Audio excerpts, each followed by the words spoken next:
Pare, ano mas maganda sabihin?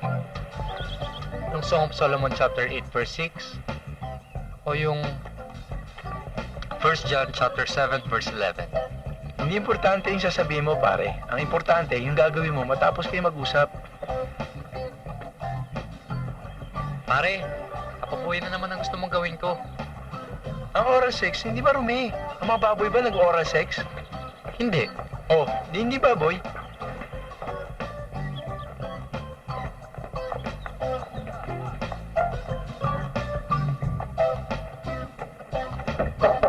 Shane? Shane, sigarito. Hi. Gary! Hi, Shane. Hi, Dodon. Marge. Wala dito si Marsha sa kabilang room. Sa kabila? Hep! Ako na lang muna. Marge? Marge? Oh, Marge? Tara, Shane, hayaan na natin dalawa. Sandali lang, Marge. Honey Bun, Dodot, please. pakinggan mo muna yung thought for the day ko.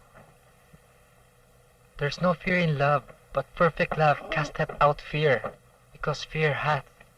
Dodo, tama na. My thought for today para sa'yo, I don't love you anymore.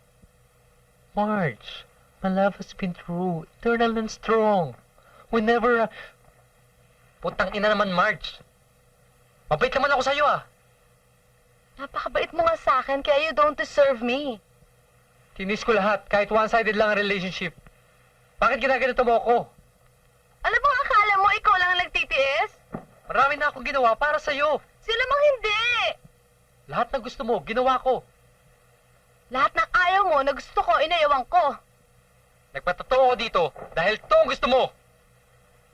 Bakit? Kahit ayaw ko, nagpatato ako dito. Nagpalagay rin ako ng tato dito, kahit masakit. Nung kinantsawan mo ko na wala akong suso na puro nipples lang, nagpa-injection ako para magkaroon ako ng konting boobs. Akala mo ikaw lang? Nagparetoke rin ako para lang sa'yo.